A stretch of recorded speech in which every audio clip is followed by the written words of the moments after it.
top dividend-paying stocks for the year 2026. Yeah, let's go! Hi guys, Tio Pilu here and welcome back to the channel. Now, before we begin, quick shout out sa ating mga new channel members. Our member na si Raymar Pabito, and then some of these are mga nag-resubscribe. So, they join again sa membership. So, some of these members, matagal na, like months already supporting the channel. So, hindi ko na kayo isa-isahin. I just really wanna, ito, flash ko na lang sa screen. But I just really wanna appreciate you guys for your support. So, once again, thank you so much. So, ngayon, balik tayo sa main topic. In this video, pag-usapan natin yung top dividend-paying stocks for the year 2026. Now, quick disclaimer, this is assuming na yung performance nila, so assuming na yung dividends na ibibigay nila last year, yung binigay nila last year, same pa rin yung ibibigay nila this year. Kasi based on binigay nila last year, yun kasi yung dividend yield. So, ngayon, assuming natin na ganun pa rin yung performance, ito yung mga top dividend-paying stocks. And again, not all of these, hindi sila, yun na, malaki yung dividend yield, pero it doesn't necessarily mean na maganda silang, they are good to invest in. Kaya, in this video also, on top of, i-share natin yung top dividend-paying stocks, we're also gonna quickly analyze if they are worth investing. So yeah, let's head over to the laptop and let's get started. So for us to be able to know yung mga top dividend-paying stocks, basically you can use this tool. You can visit this website and investagrams.com. Tapos ito yung homepage. Punta ka lang dito sa dividend stocks. Okay? So dividend stocks, and dyan makikita mo na lahat ng mga dividend-paying stocks. Pwede mo siyang i-sort. So this is like dividend yield from lowest to highest, or click natin yan, highest to lowest. Tapos, again, as I mentioned, hindi lahat ng dividend-paying stocks are good stocks to invest in. Kaya, we're gonna do a little bit of research. Quickly lang, check natin if they are worth investing. And for us to be able to do that, ako personally, I'm gonna use Dragonfly. Kasi sa Dragonfly, dito makikita mo lahat ng mga stocks.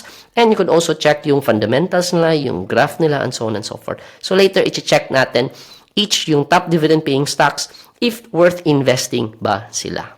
So, ngayon, balik tayo sa Investagrams. And ito yung top dividend-paying stocks. So far, if you can see dito, TCB2C, I think this is preferred shares. So, 57.68%. So, exclude muna natin yung mga preferred shares. So, actually, I have a video about preferred shares. Medyo matagal na video na yun. But if you're interested about preferred shares, I'll just put a link down in the description. You can check that out. Ito din, let's also exclude this one. Preferred shares din to. 45.81%. Sobrang laki, no? So, yeah.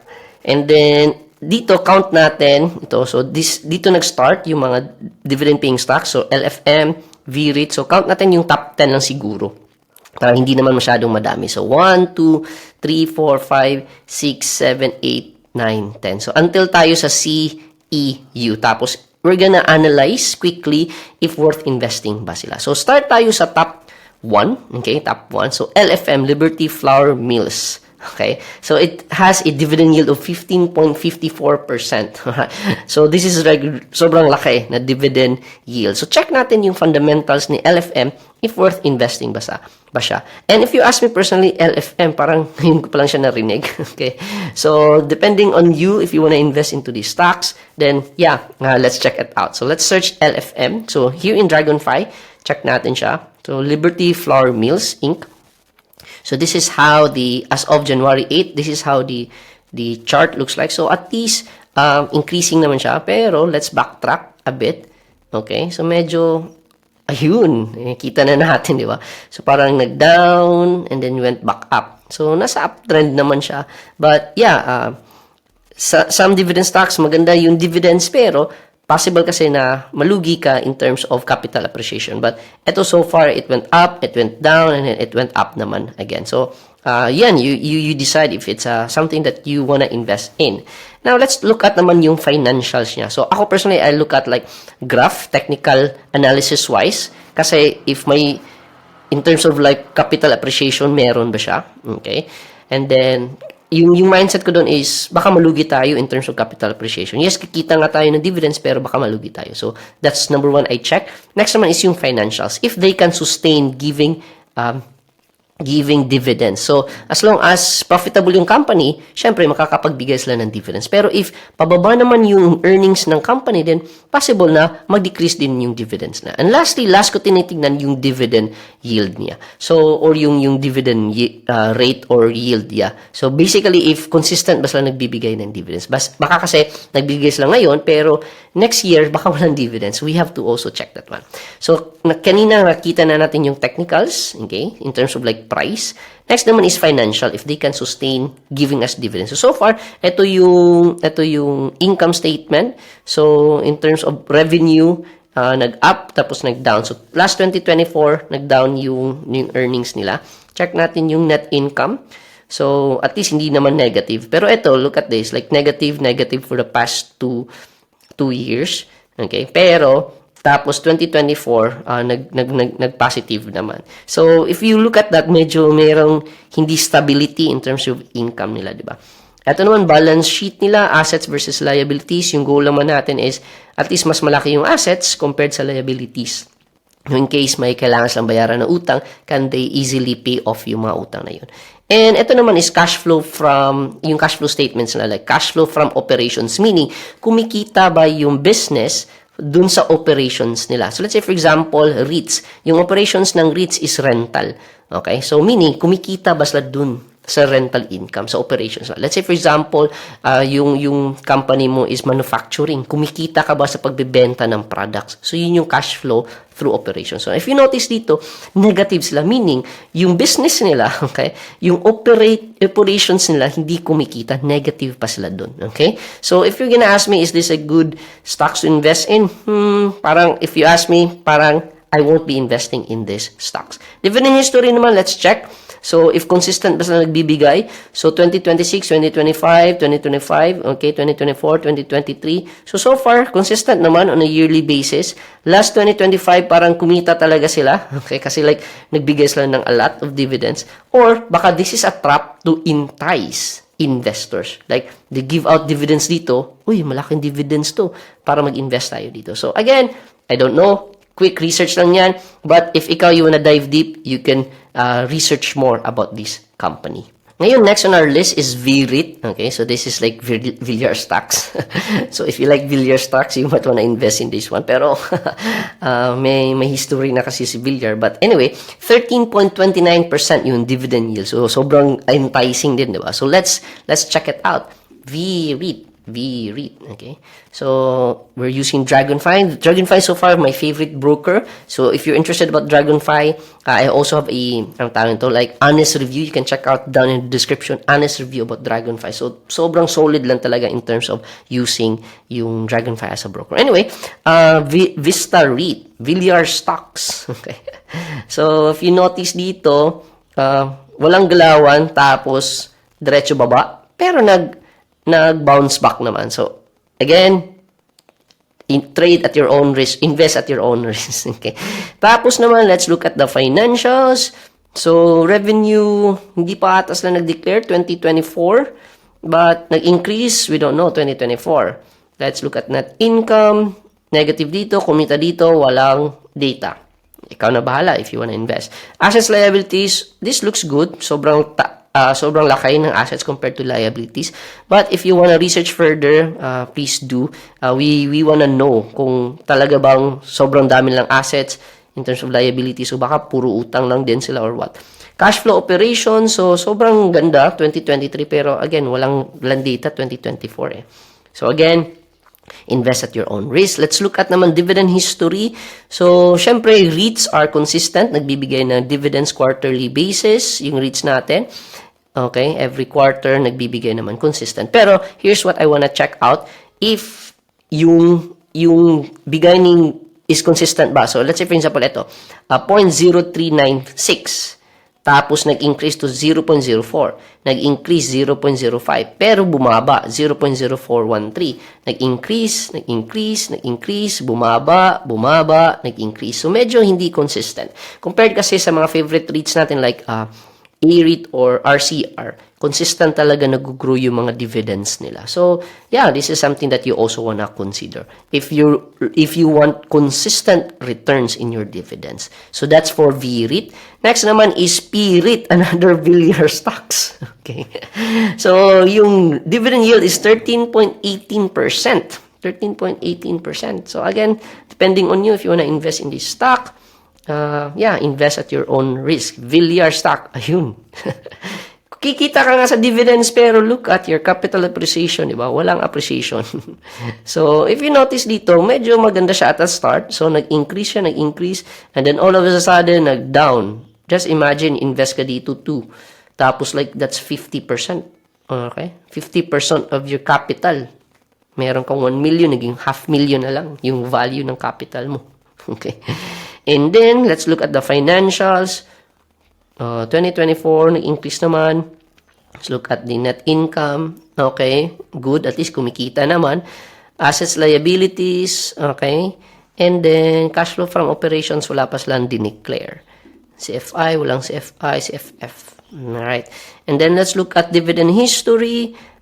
Consistent. 2025, 2025, 2025. Okay. So, every quarter naman nagbibigay. Let's look at the consistency of the amount. Point at 359, 388, 388, 326, nag-down. Okay, consistent, nag-down. Sobrang nag-increase, okay? And then nag-down, sobrang nag-down, nag-down na naman. Okay, so medyo hindi consistent in terms of giving dividends. So yeah, that's for PREIT. Now let's look at SPC. So SPC is giving 11.47%. 11.47%. So SPC, actually, this is one of the stocks na I also invested in. And then, ito, nung hindi pa uso yung dividend stocks, wala pang mga REITs, SPC was one of the favorite stocks ng mga dividend investors. And I'll show you why. Okay, pero right now, parang si SPC medyo, yun, pakita ko na lang. So, in terms of like technicals, so, maganda kasi si SPC before is that nasa uptrend talaga to siya. So, hindi pa uso yung REITs before, parang dito, until dito kasi, like, increasing talaga si SPC, yung in terms of, like, capital appreciation. But dito, I think sa pandemic na to, nag-down sila. And then, nag-increase tapos nag-down. So, basically dito, parang naging, like, stagnant na lang yung growth niya in terms of capital appreciation. Okay, but before, favorite ko yung SPCs. And since SPC kasi is, yung power plant na, this is a power plant, nasa Cebu. So, nakikita ko talaga siya. When I go to the south, nakikita ko si SPC. Okay. That's why I invested in this one. Now, let's look at kasi the financials. So, I believe for the past few years, medyo nag-down siya. Especially dito, sa pandemic, hindi ganun kalaki yung income niya. Pero, bumabawi naman siya. Tapos, eto na naman, nag-down na naman siya. And then, in terms din of net income, ayun, at least profitable naman siya. And then, assets versus liabilities, okay, malaki yung assets compared sa liabilities. And cash flow from operations. So, meaning, kumikita naman siya from generating power. Pagbebenta ng kuryente. Okay? Siyempre, kuryente yan eh. And then, yeah. Eto, CFI, CFF, hindi ko na lang siya explain. But so, para sa akin, one of the major factors na tinitignan ko is eto, cash flow from operations talaga. So, if kikita ka ba, by doing business. Hindi sa pagbebenta ng assets mo, pagbebenta ng equipment, or ng lot mo, or ng building. Okay? So, hindi na kasi yun, outside na kasi yun sa operations mo. Kaya, very important sa akin yung CFO. Okay? And then, let's look at naman yung dividend history. So, 2026, 2025, tapos 2024, 2023. So, consistent naman on a yearly basis, nagbibigay siya ng dividends. However, I believe dito, medyo nag-down siya kasi 0.2, tapos nag-0.6, tapos naging 0.4 sa 2024, and then naging 0.4 dito. So, medyo bumaba yung bigay nila. Okay? Pero ngayon, 2026, bumawi naman, 0.8 yung bigay nila na dividends. Okay, so that's it for SPC. Ngayon, next on our list is SCC, Semirara Mining. Alright, so it's giving around 10.80% Semirara Mining. So, ako personally, wala akong SCC. Semirara. Pero sobrang na-entice talaga ako mag-invest dito kasi mining eh. Okay, pero yun nga, risky yung mining. And then, yeah. So, in terms of technicals, let's check yung chart niya. Okay, so, yun. So, okay. So, medyo walang masyadong galawan. So, parang straight line lang siya. So, dito parang nag-down and then uptrend and then dito straight line lang siya. So, yeah, that's kinda give you peace of mind or stability na hindi very erratic yung price niya in terms of movements. Tapos, let's check yung financials. Mining, okay. So, yung revenue niya for the past few years nagdi-decrease. Alright? And then, net income, at least positive naman. Pero, ayun nga, decreasing yung trend. Assets versus liabilities, okay. Cash flow from operations, yes, kumikita sila from mining. Alright? Next is yung dividend history. So, I believe they are consistent in giving dividends. So, 2025, 2024, 2023. So, yeah, consistent naman sila. In terms naman of returns, 3.5, 1.7, 1.8, 3.5, 2. So, if you notice, nag-i-increase siya, nagdi-decrease. Pero, dito kasi, meron kasi tinatawag na special dividends. Okay? Special. Meaning, kapag malaki yung kita nila, malaki yung demand in terms of mga minamine nila, okay? Kaya nagbibigay sila ng special dividends. But again, special. Possible meron, possible wala. So, in terms of like, expectations of meron ba or hindi, you can't really expect. Okay, so that's something that you need to consider. But yeah, mining could be another way for you to diversify. If let's say, for example, may REITs ka na, may utilities ka na, okay, so you might want to diversify into these higher risk na kind of stock. Now, aside from SCC, MRSGI, Metro Retail Stores. Okay, Metro Retail Stores. So, it's giving 10.26%. 10.26%. So, Metro Retail, ano ngayon? Stores. Alright.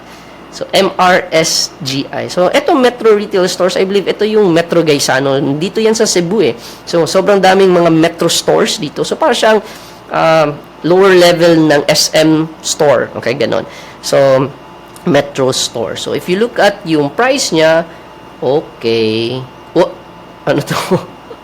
So, nag-increase and then down and then it's like dead for the past few years. Is it years? Years nga eh. So, it's just really going on a decline. So, yeah, tumaas nga yung dividend rate. Baka possible patay ka sa capital appreciation. Okay? So, let's look at financials. Positive naman in terms of revenue. Net income. May year siya na negative. Okay? Pero, kumikita naman. Ayun, medyo malaki yung assets to liabilities ratio niya. Okay? Cash flow from operation, kumikita naman through their operations. Alright. Sige. And then, let's look at dividend history. So, 0.0455, 566. Increasing. Nag-down dito. Kasi may special. Ito special eh. So, if you notice, okay, interesting kasi increasing yung dividends na binibigay nila.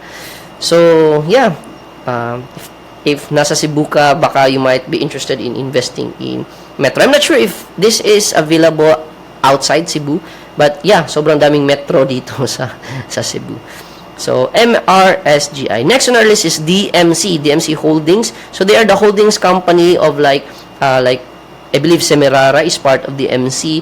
Mga DMCI na mga condominium, okay, they're under DMC also. So, they're giving 10.09%.